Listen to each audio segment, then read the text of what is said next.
The story starts with the main character narrating how he once mistook his step-sibling for a brother, only to later realize that Akira was actually his younger stepsister. One night, she casually asks if he wants to sleep with her. Shocked, he assumes it's a joke, but she just yawns, says goodnight, and slips under his futon without hesitation. From there, he begins to explain how Akira became so attached to him, tracing it all back to the beginning of July.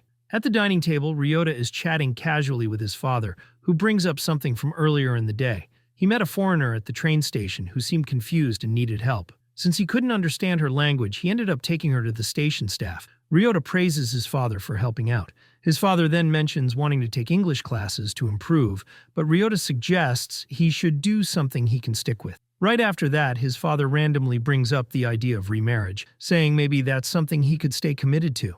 This sudden remark shocks Ryota so much that he spits out his food in surprise. He looks at his dad, stunned, wondering if he's serious. His father assures him that even though he jokes around often, he wouldn't say something like this lightly. Still, Ryota isn't fully convinced and quietly doubts him. Not wanting to ruin the mood, he calmly brings the topic back up and asks who the woman is. His father explains that her name is Miyuki Tom, someone he met during a photo shoot, and she works as a freelance makeup artist. He describes her as really cool.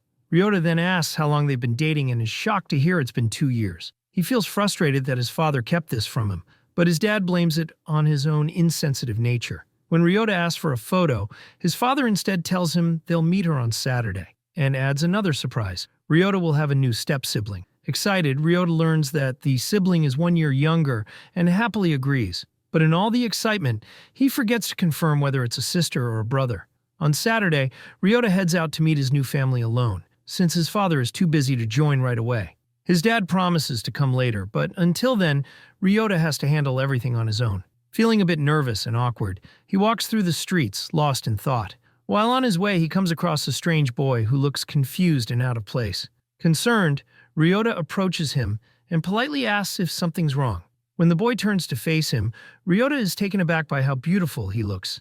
Delicate features and a cold, mysterious presence that immediately stands out. Instead of responding kindly, the boy stares at him coldly and asks if he has a problem. Caught off guard, Ryota explains that he's only trying to help. After a brief silence, the boy admits he's lost and needs help, though he says it reluctantly. Trying to be helpful, Ryota asks where he wants to go, but the boy suddenly becomes defensive and snaps that it's none of his business. Still, Ryota stays calm and gives a small, understanding smile to show his concern is genuine. Then, without warning, the boy accuses him of trying to hit on him. This surprises Ryota, who has no such intention. While he isn't interested in boys, the question makes him wonder if this pretty boy is just used to people approaching him that way. Maybe that's why he jumped to conclusions. Ryota quickly apologizes and assures the boy that he has no interest in him. The boy, still cold, responds that the way Ryota approached him just felt strange. Hearing that, Ryota casually turns away and says that if he doesn't want help, there's no need to force it. But just as he starts to walk away, the boy calls out from behind and asks if Ryota truly meant to help. Ryota replies that he did. After a brief stare, the boy finally agrees to let him help. Ryota pauses, thinking how cheeky the boy is, but shrugs it off, assuming he's probably younger. Eventually, the boy says he wants to go to a well-known Western-style restaurant nearby. Ryota is surprised by the coincidence. That's exactly where he's headed to. However, the boy frowns again, suspicious, and accuses him once more. Despite the misunderstanding, they both end up walking to the same place. Outside the restaurant, the boy decides to wait at the entrance, saying he's expecting someone. Ryota heads inside. Just before stepping through the door, the boy apologizes for doubting him earlier. With a kind smile, Ryota tells him that if he's truly sorry, he should say thank you instead. Slightly shy, the boy murmurs a quiet thanks, and Ryota notices that beneath the cold exterior, there's a softer, more delicate side to him. The scene then shifts to Ryota sitting with his father, who managed to arrive on time after rushing from work. Soon after, Miyuki enters and warmly greets them. Miyuki introduces herself to Ryota, and he politely returns the greeting. For a moment, he's stunned. She looks incredibly beautiful for her age. For a fleeting second, he wonders if time has simply stopped for her in her 30s, but he quickly reminds himself not to think that way, especially about someone who might soon become his stepmother. Just then, another surprise catches him off guard. Standing beside Miyuki is none other than the boy from earlier. Ryota's father is pleasantly surprised and says it's great that the two have already met. Ryota introduces himself properly this time as Ryota Majima, now believing that this mysterious boy will become his younger brother. Trying to keep things friendly, Ryota asks for his name, but the boy doesn't respond kindly. Instead, he firmly states that he doesn't wish to become too familiar with either Ryota or his father. Miyuki, clearly embarrassed by her child's behavior, apologizes and introduces him as Akira. Ryota's father laughs awkwardly, trying to lighten the mood, and says it would be nice if Akira could warm up to them soon. Everyone sits down together and starts making small talk. Everyone except Akira, who remains distant and cold. Despite Akira's attitude, Ryota keeps smiling and makes small efforts to talk to him, though he begins to feel that Akira might actually dislike him. Later, Ryota's father suggests ordering dessert, but Akira flatly says he's not in the mood, which creates a quiet, awkward moment at the table and leaves his father visibly disappointed. Ryota excuses himself to the restroom, his mind filled with thoughts about Akira. He wonders if Akira truly doesn't care about anything, or if it's their parents' remarriage that's troubling him. The coldness, the distance, the defensiveness. It all paints a picture Ryota can't quite understand, but as he leaves the restroom, something unexpected stops him in his tracks. Just ahead, Akira stands with his gaze lowered, posture slightly stiff. With a quiet bow, he apologizes for his earlier cold behavior. His voice is steady, though there's a flicker of discomfort, embarrassment he's trying to hide. Ryota smiles gently, saying that he understands. He assumes Akira's resistance comes from disapproval of their parents' remarriage. But Akira immediately shakes his head, his eyes narrowing slightly as he clears up the misunderstanding. It isn't the marriage that bothers him, not at all. What troubles him is the fear of having his personal space invaded, the balance of his privacy being disturbed. That response makes Ryota pause. Something about Akira's words hints at a deeper experience, something painful, but it's far too soon to ask. Some walls can't be climbed with questions, only softened with time. Choosing to keep things light, Ryota gently reminds Akira that they'll soon be living in the same house, so it might be good to start building some kind of bond now, even a small one. Akira gives a slight nod, acknowledging the truth in that. Still, Ryota doesn't stop there. Looking directly at Akira, he says that simply living under the same roof doesn't make people family. Blood doesn't connect them, so instead of forcing the idea of what a family should be, they should focus on what kind of connection they want to create. Understanding each other, sharing their thoughts honestly, and building trust from the heart.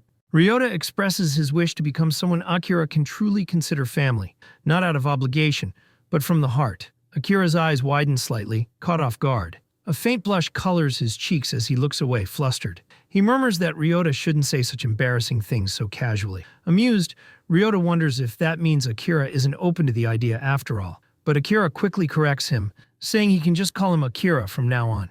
That small change makes Ryota's heart lift with relief. To him, it feels like their first real step forward, the first honest connection between them. The two shake hands, both quietly hoping they'll be able to get along from here on. Later, as Ryota and his father leave the restaurant, Ryota mentions how Akira seems like a good person, just a little awkward when it comes to expressing himself. His father thanks him for handling everything so well, but Ryota humbly says there's no need to thank him. While walking, his father brings up something Miyuki Tom had shared earlier, that Akira usually struggles to connect with others, which makes it even more surprising that he opened up to Ryota so soon. Thinking back to Akira's guarded behavior, Ryota becomes curious and asks why Akira has trouble getting close to people. His father hesitates for a moment before explaining. Akira's biological father, Miyuki's ex-husband, was a man who avoided responsibility. He wasted money on gambling, smoked constantly, and often stayed away from home for days, showing no care for his family. He never worked or contributed anything meaningful. Miyuki once described him as someone who only chased dreams, ignoring reality. It was in that kind of environment that Akira grew up, one that shaped his discomfort around men. Ryota finally understands. The coldness wasn't personal. Akira likely would have reacted the same way around any man. It wasn't just about their new family situation.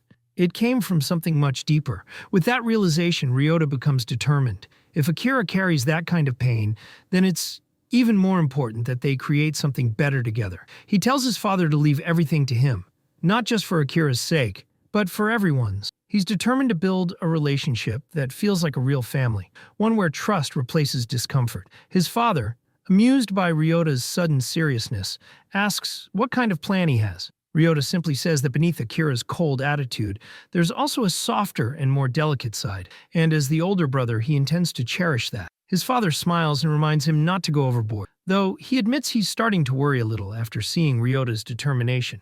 But even at that moment, Ryota remains unaware of one important truth. Akira isn't actually his stepbrother, but his stepsister. Meanwhile, back in her room, Akira quietly reflects on everything Ryota said earlier. She finds him strange, maybe even a little too strange, but somehow that strangeness leaves a gentle warmth in her thoughts. The next morning, Ryota excitedly shares the news with his friend Kusei. He tells him to celebrate because soon he's going to have a little brother. Kusei casually congratulates him without much reaction, but Ryota doesn't mind and quickly brings up another topic. He says he needs a favor, but Kusei immediately refuses without even asking what it's about. Ryota laughs off the rejection and explains that his new family will be moving in during summer vacation, and he wants to prepare a warm welcome for them, especially for his soon-to-be younger brother. He needs help setting up a room, and since Kusei has part-time experience as a mover, he figured he'd be perfect for the job. But Kusei clearly isn't interested. As they talk, a group of girls walks by, whispering about how handsome Kusei is. Though they seem impressed, he just looks annoyed, as if he's used to this kind of attention. Ryota, despite being irritated, keeps trying to convince him. He asks if Kusei is free this Saturday, but Kusei casually replies that he already has plans, mostly staying in bed and catching up on sleep. Still trying, Ryota reminds him that he always shares his homework and assignments with, so the least he could do is help out, especially since his father won't be home this weekend. Just as Ryota finishes speaking, Kusei cuts in, suggesting he take Hinata instead and use her help for everything. Right then, Hinata walks up from behind and greets Ryota-senpai with a bright smile. Curious, she asks what they were talking about. Flustered by how close she's standing, Ryota keeps it vague, saying they were just discussing cleaning his house. When she wonders aloud why her name came up, Kusei explains that Ryota's dad is getting remarried soon, and Ryota needs help cleaning a room for his future little brother. Since he's busy, he thinks Hinata should go in his place. Without hesitation, Hinata agrees, saying she's happy to help since Ryota is a close friend of her brother. Seeing a perfect chance, Ryota adds that she should convince her brother to come too.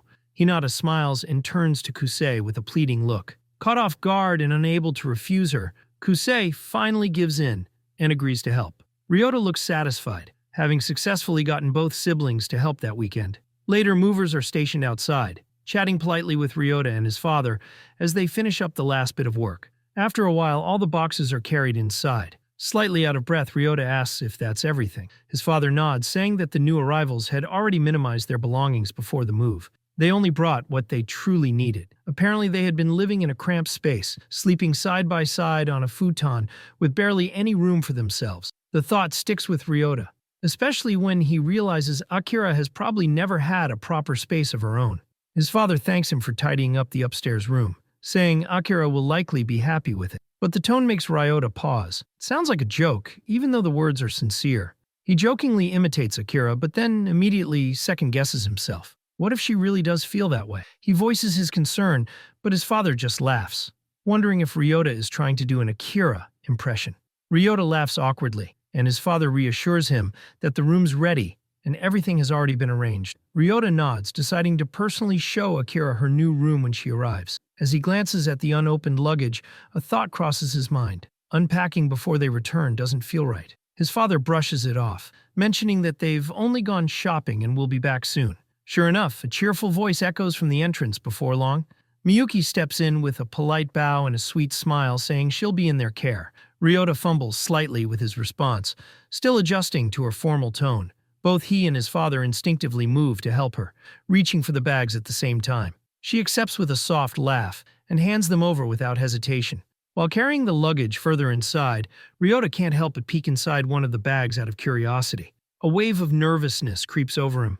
He's not even sure why he feels so tense. Just then, a quiet voice calls out to him. Turning around, he sees Akira standing at the entrance, fidgeting slightly. Out of nowhere, Akira gives a polite bow and asks to be looked after. The sudden gesture catches Ryota off guard. He responds awkwardly, unsure how to react, and watches as Akira steps inside. Akira's greeting feels distant, almost formal. Ryota teases her lightly, telling her that next time she should just say, "I'm home," instead of acting like a guest. Akira blushes faintly, nods, and slowly makes her way down the hall. Later, Ryota shows Akira around the house, pointing out each room. Eventually, they stop at one last door. Ryota gestures toward it and says, "This one's yours." Akira hesitates for a moment before reaching for the handle. Seeing that, Ryota gives her a gentle nudge of encouragement. She finally steps inside, nervous and unsure, and then freezes. Her eyes widen as she takes in the room completely stunned. Ryota watches silently from behind, happy to see the effort had paid off. Everyone had helped. Hinata had been cheerful the whole time, and even Kusei, despite all his complaints, stuck with it. Ryota makes a quiet note to thank them both later. He walks over to Akira and asks if she likes it. Akira fidgets a little, clearly not used to this kind of kindness. She quietly asks if it's really okay for her to have such a beautiful space. Ryota smiles warmly and reassures her that this is her home now. If she wants to change anything or need something, she can just ask him or his dad. Akira turns toward him, her eyes bright with a kind of excitement Ryota didn't expect. There's a spark in her expression that makes his heart skip for a second. He quickly looks away, his cheeks heating up. He hadn't seen that coming, and his reaction feels way too strong. Akira notices and asks if something's wrong. But Ryota brushes it off and moves toward one of the boxes. He offers to help unpack, reaching for it, only for Akira to suddenly raise her voice and stop him.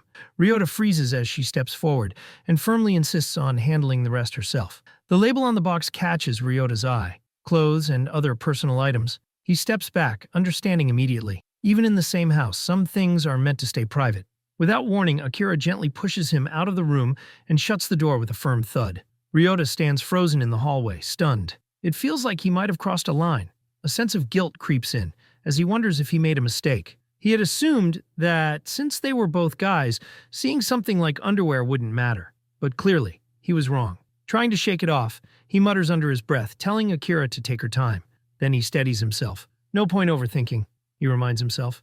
This is just the beginning. I need to stay focused. He takes a deep breath, mentally promising to handle things more carefully from now on.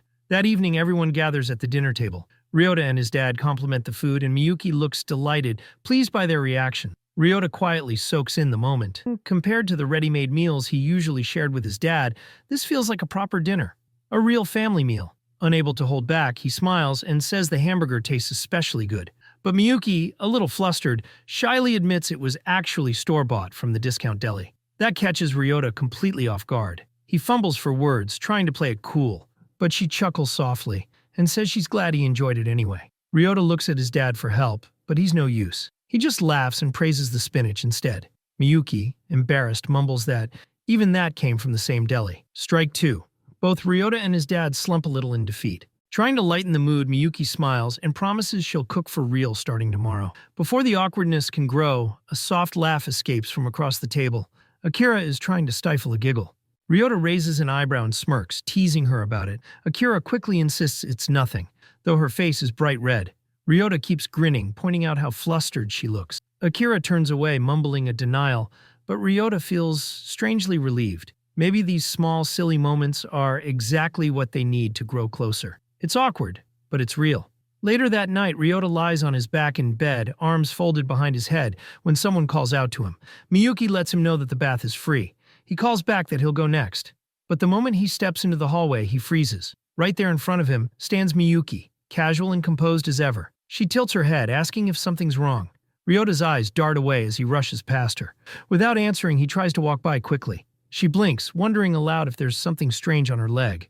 Ryota stammers, brushing it off, as he basically escapes down the hall. Inside the bathroom, he exhales deeply and starts to undress, but he can't stop replaying that brief encounter in his mind. Maybe Miyuki could be a bit more careful around him, he thinks. Just as that thought crosses his mind, something catches his eye. Akira's undergarments, hanging nearby, clearly visible. His earlier suspicions start to swirl again. It almost feels like she planned for him to walk in at that exact moment. The thought makes Ryota uneasy. He quickly shakes his head to push it away. She's just naturally airheaded, he tells himself with a sigh as he slides off his pants. Whatever the case, he shouldn't overthink it. Miyuki probably doesn't even realize the kind of situations she puts people in. Just then, a knock breaks the silence. Ryota tenses up. A familiar voice calls from behind the door. It's Akira. He exhales in relief and tells him to come in. The door opens slowly, and Akira peeks through. But the moment he steps inside and sees Ryota, he freezes. Ryota blinks, confused, and asks if something's wrong. Akira doesn't respond right away. He just stands there nervously, eyes darting around. He tries to speak but can't get the words out. Half undressed, Ryota steps aside casually and tells him he can bathe after him. Before he even finishes speaking, Akira lets out a startled scream, slams the door shut, and disappears in a flash. Ryota stands there, blinking in confusion. With a shrug, he slips into the tub. As he leans back in the warm water, his thoughts drift. They're all going to live together now. The four of them under one roof. Still feels a little unreal.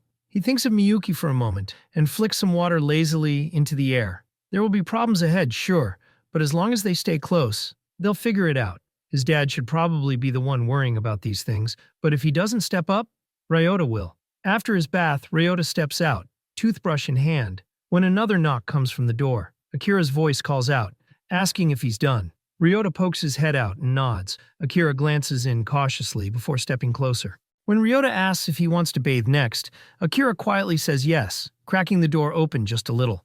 Ryota gives him a friendly smile and tells him not to be so formal. This is his house too now. That simple reassurance makes Akira pause. After a moment, he murmurs a soft, "Thank you," and apologizes for earlier. Ryota raises a brow, unsure what he means until Akira awkwardly refers to what happened before as a bit too much. Ryota just waves it off with a shrug. It's not a big deal to him. They're family after all, and it's not like it's something weird between guys, but that comment makes Akira look horrified, like Ryota said something completely outrageous. Still, Ryota keeps his casual tone. He says it's no different from a locker room or a public bath. To ease the tension, he adds his own apology, saying he should have been more careful and will do better next time. That seems to help. Akira nods gently. Then Ryota notices something. Akira just added kun to his name. That won't do. With a grin, Ryota tells him to drop the formality. Since they're family now, he can call him Aniki instead. Or just Ryota if that's easier, but Aniki sounds nicer. After a short pause, Akira nods and agrees. He'll call him that from now on. Ryota's face lights up at the small win. Akira, completely unfazed, stares back with a flat expression. Then, in a deadpan voice, he asks Ryota to leave so he can finally take his bath. Still brushing his teeth like a fool, Ryota insists he'll be done in a second, but Akira's had enough. He shoves him out and slams the door shut. Standing in the hallway with toothpaste foam still in his mouth, Ryota blinks. Akira really doesn't want anyone seeing him naked, not even another guy. That's going to be a serious problem when school trips come around.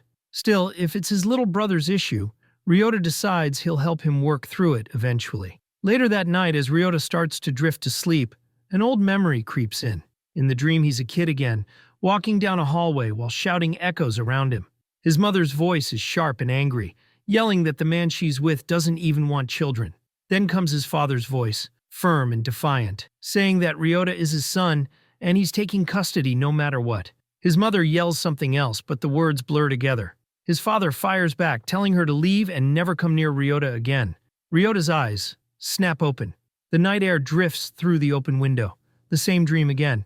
He sits up slowly and checks his phone, his thoughts drifting to Akira. He wonders if his little brother is okay, if he's really come to terms with their parents' divorce. Morning comes. Ryota sits with a game controller in hand, completely focused on his screen. Behind him, the door clicks open and Akira steps out. Looking back, Ryota invites him to play, like a peace offering. Akira gives him a quiet glance and says flatly that he'll pass. He has a transfer exam the day after tomorrow. That snaps Ryota to attention. He offers to help him study, leaning away from the screen, but Akira quickly refuses with a firm shake of his head. It's been a few days since Akira and his mother moved in. Ryota has realized that getting close to his new stepbrother isn't easy. Akira is distant and blunt, but Ryota doesn't take it personally. That's just how he is. He's used to being on his own, and Ryota understands that feeling. He was an only child too. Still, Ryota wishes they could break the ice. He calls Kusei, and after explaining everything, jumps straight to the point. How do you bond with a younger brother? There's a short pause. Kusei sounds confused. Turns out he only has a younger sister. Realizing his mistake, Ryota scolds himself for even asking. Kusei gives a blunt answer and mutters a quick goodbye, but Ryota stops him and changes the question. What about bonding with younger boys in general? This time, Kusei gives a solid piece of advice. Don't force it. The more you push, the more they pull away. That sticks with Ryota. Maybe he's been trying too hard. Before he can think about it more, he hears some noise on the other end of the call, and a new cheerful voice comes on. It's Hinata. She says Kusei handed her the phone. Ryota is a little annoyed, but lets it go. He explains his situation, saying he wants to get along with his stepbrother. Hinata thinks for a moment, then suggests finding a shared hobby. It's not a bad idea. Ryota has thought of that before, but Akira keeps to himself and probably wouldn't say what he likes. When he mentions that, Hinata gently suggests asking someone who knows Akira well. That gets Ryota thinking. There's only one person who fits that, Akira's mother. Feeling a bit more hopeful, he thanks Hinata. She replies warmly, happy to help. As the phone changes hands again, Kusei comes back with a smug comment, clearly amused. Ryota admits Hinata's advice was more helpful than his. The teasing continues. Kusei jokes that Ryota should talk to her directly next time. Ryota hesitates, but Kusei stays casual, telling him to keep in touch with her online.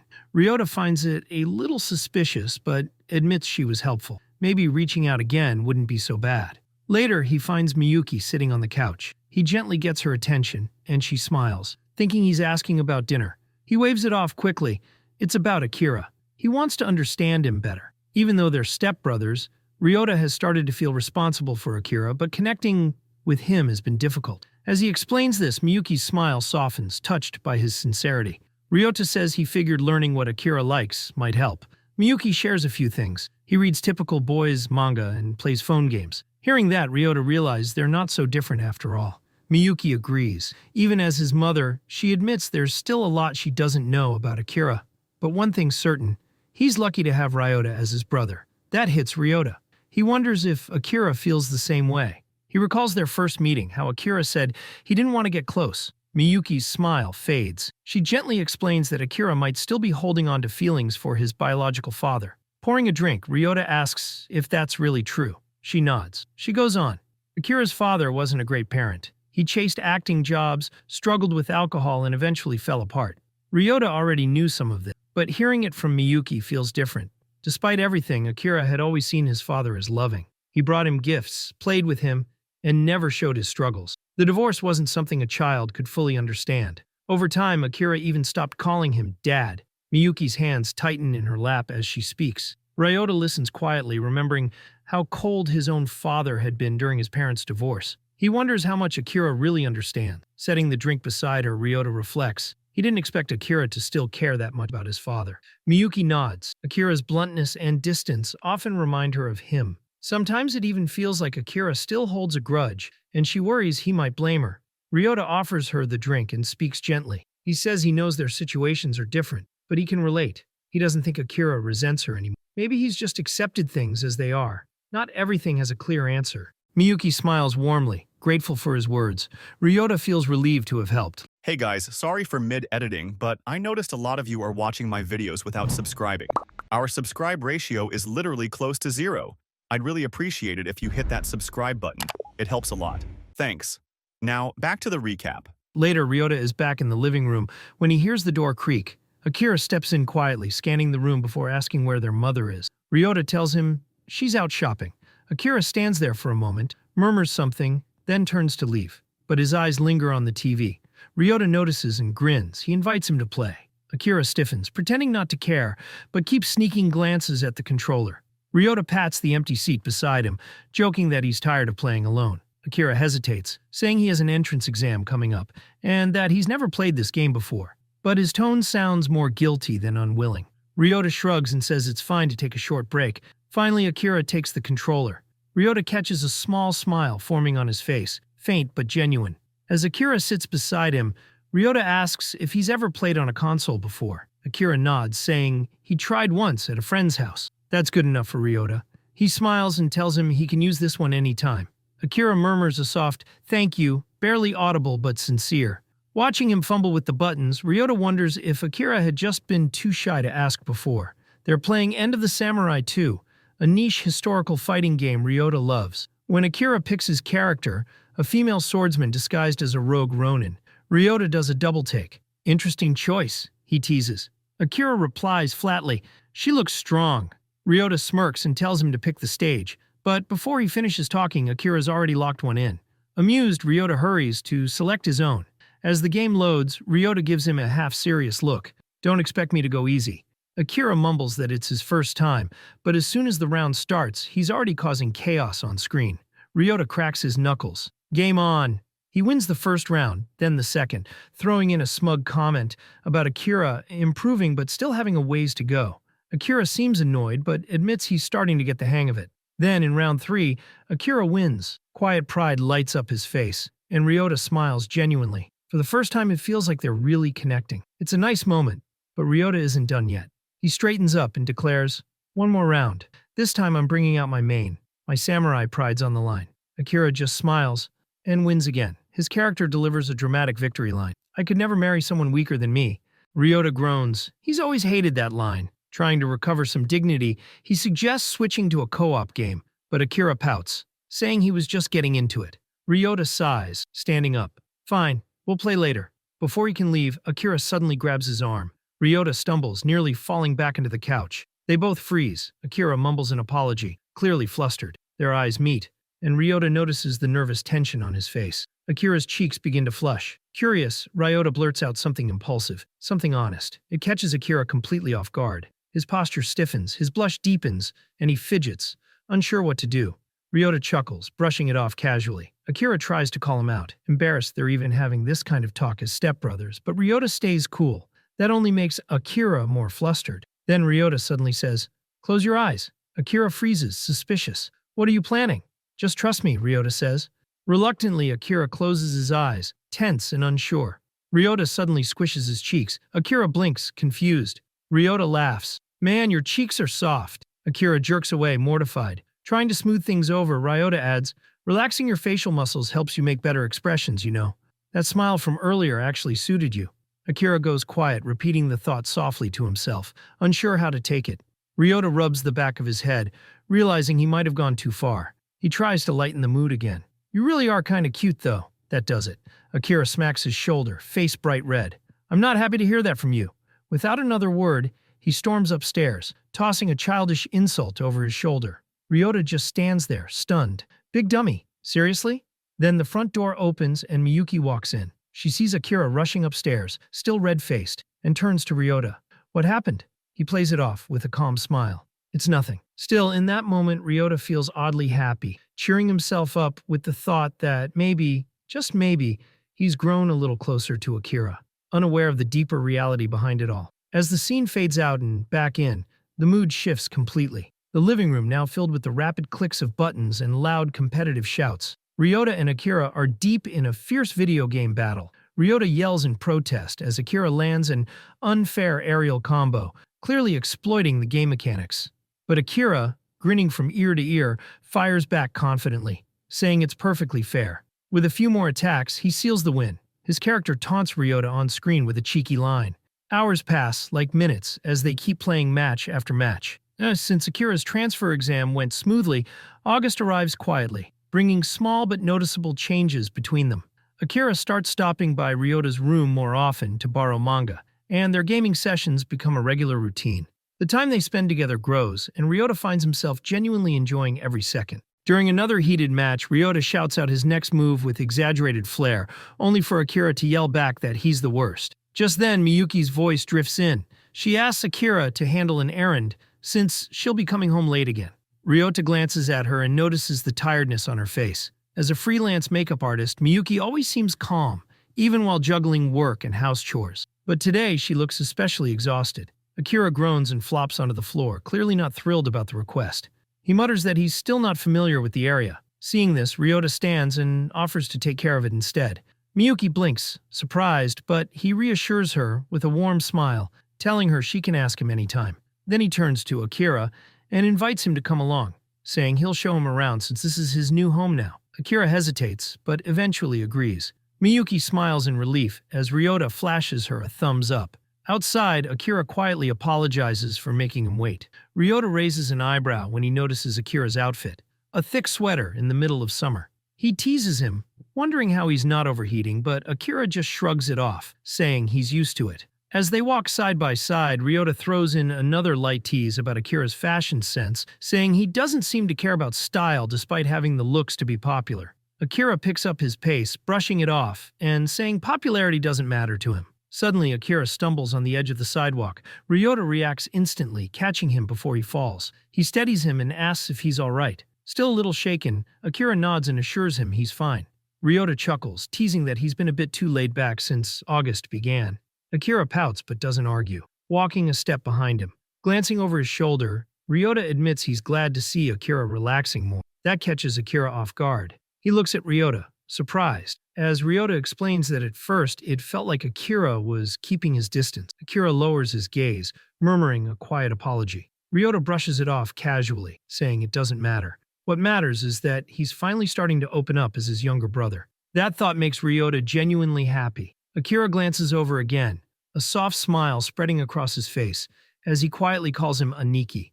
Ryota laughs and throws an arm around his shoulder, telling him he doesn't mind if he acts even more childish around him. Just like this. Akira blushes, lightly protesting for him not to be silly. Ryota grins, claiming it's just brotherly affection. Akira studies him curiously and asks if he acts this way with anyone else. Without hesitation, Ryota smiles wider and says, "Only with you."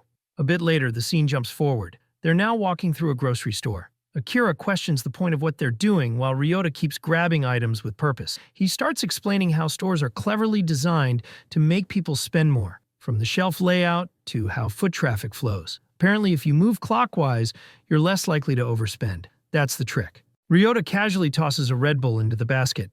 Akira raises an eyebrow, smirking. Ryota claims it helps when gaming drains his brain. Akira smacks his shoulder and tells him to at least call it studying. Then Akira grabs a can and drops it into the basket too. Ryota looks surprised and asks if he's getting one as well. Akira quickly says it's for studying. Ryota teases him, saying it's more like for social gaming. Akira puffs his cheeks and insists it's both, maybe a little. Once they finish shopping, Ryota hands him a popsicle as they walk. Ryota glances at the sky, his mind wandering, and brings up Miyuki, saying she's pretty impressive. Akira looks confused until Ryota shows him the shopping list he's holding. It's not random scribbles. It's perfectly arranged to match the store layout. No wonder they finished so fast. Akira studies it and guesses that maybe their mom used to work part-time at a supermarket. That catches Ryota off guard. He wonders if it was during her younger days, but Akira explains it was before their parents separated. Ryota nods quietly and lets the subject drop. Then he challenges Akira. Time to decide who carries the bag. Rock, paper, scissors will settle it. Akira looks at him like he's insane. Ryota grins, calling it muscle training. Akira groans, calling him a devil. Ryota just smirks and reminds him who always destroys him in End of the Samurai 2. They play. Ryota wins and celebrates like he's won a grand tournament, shouting about taking Hijikata's revenge in heaven. Akira sulks, muttering how unfair it is. Ryota calls it one of his big brother skills. As they walk, Akira lags behind, making a dramatic show of how heavy the bags are. Ryota glances back and sees the saddest face imaginable. That's enough to make him laugh and give in. He says they'll swap at the corner. Instantly, Akira perks up, like he just got a power boost. Back home, Ryota's phone buzzes. He answers and says he'll handle it. Their dad's staying out overnight for work. Akira adds that their mom won't be back until midnight. The living room suddenly feels quiet. Ryota smirks. Just us tonight. Akira nods, already getting the idea. Moments later, a cardboard box opens. A fighting game, pizza, controllers, pure happiness. Later, Akira is completely absorbed in the game, shouting with excitement. Ryota looks over and notices something. He points it out. Akira has sauce smeared on his face. Akira rubs at random spots, trying to find it, but Ryota wipes it for her, making her blush. Then Ryota suddenly says he's glad to be Akira's brother, surprising her. He explains that without her, he would have spent his summers alone. Akira asks why. He could have played with other people. Ryota just shrugs. I'd rather have a few close bonds than a lot of friends. What about you? Akira hesitates. I don't hate it, but it feels kind of weird in my chest when I'm with you. Still, I like spending time with you, Anaki. Ryota smiles. Then I want us to get even closer. Akira blinks. Huh? Ryota grins. Let's take a bath together. Akira freezes, completely stunned. He doesn't look convinced and asks if Ryota just wants his back washed. Ryota scratches his head and says he can wash his own hair, but Akira leans in again, clearly uncomfortable. He says that since they're in high school now, doing something like this feels awkward. Sharing a bath, especially as siblings, doesn't seem right. Hearing the word siblings makes Ryota tense slightly. To him, that's exactly why he wants to do it. With determination, he explains that bonding through simple, everyday things is what makes their relationship stronger. Using wide gestures, he tells her how important it is to feel comfortable in such moments. He points out that Akira has never gone into a public bath or sauna with others before. Akira quietly agrees. Ryota reminds himself that school trips and family outings might include hot springs, so this could help Akira get used to it. For Ryota, this isn't just about bathing. It's about helping his younger brother become more confident and relaxed around others. Even so, Akira still looks unsure. He worries about their mother or uncle finding out. His tone turns cautious, his body tense. Ryota calmly assures him it's nothing unusual and that no one will care. Akira still hesitates, wondering if it's really okay. Ryota gently says they can treat it as a quiet moment just between them. Akira softly repeats that idea, still processing it. Ryota nods, thinking it's settled. Before he can say more, Akira nervously asks if he really likes him. Ryota answers at once. Of course, Akira is family, someone he deeply cares about. But as he says it, he feels something else he can't quite explain. Akira then asks if Ryota would take responsibility if anyone found out. Ryota nods sincerely, not fully understanding, but meaning every word. Akira finally agrees. If it's just washing backs, maybe it's okay. His voice is small and uncertain. Ryota doesn't realize the emotional weight behind Akira's words. Akira stands alone outside the bathroom door for a while, frozen in hesitation. After taking a deep breath, he steps forward and opens the door. Ryota is already inside, sitting with his back turned, eyes closed, trying to stay calm. His mind drifts to an earlier memory, the time Akira accidentally saw him undressed and ran away in shock. Ryota hopes this moment will help Akira become more comfortable around same-gender nudity. A small smile appears as he reminds himself he's doing this for Akira's sake. Akira quietly stands behind him, covering his upper body, trying not to be too obvious. Ryota breaks the silence and asks if Akira has ever washed anyone's back before. Akira says he did once, his father's, when he was very young, but doesn't remember it well. Ryota smiles softly and tells him to start by pouring warm water on his back. Akira agrees and does as told. The warmth spreads across Ryota's back, and he lets out a relaxed sigh. The sound makes Akira jump, clearly flustered. Ryota doesn't comment and just hands him the soap, asking him to continue. Akira hesitates, rubs the soap between his hands, and makes a thick layer of bubbles. After a quick gulp, he moves closer and starts washing. Ryota flinches and lets out a startled sound as he feels Akira's hands. He quickly turns his head and asks if Akira is really using his bare hands. Akira panics, thinking he did something wrong. He explains that he usually washes himself that way. Ryota apologizes for reacting too strongly and tells him that it's better to use a body towel in this kind of situation. He points to a blue towel nearby. Akira slowly picks it up and admits that using his hands did feel strange. After fidgeting a bit, he gets ready to continue, this time using the towel. A few moments later, Akira begins scrubbing Ryota's back more confidently. His movements are gentle at first, careful and unsure. He asks if it feels okay. Ryota glances back slightly and says his back isn't that delicate. Akira asks if it's fine to apply more pressure. Ryota nods. Go ahead. Don't worry if it turns red. Akira suddenly straightens up, his expression firm. Determined, he starts scrubbing with focus, trying to get every spot clean. But then his hand slips. He loses balance, stumbles forward, and the towel loosens slightly. In a blink, Akira falls against Ryota's back. He freezes, body stiff and pale with shock. Panic flashes across his face as he scrambles away, mumbling apologies, but Ryota doesn't move right away. In that instant, something hits him. Not just awareness, but a sharp, vivid feeling that knocks the air out of him. It isn't just the contact that surprises him. It's what he realizes next. The sensation wasn't random. It was soft, it had weight, and there were clearly two distinct forms.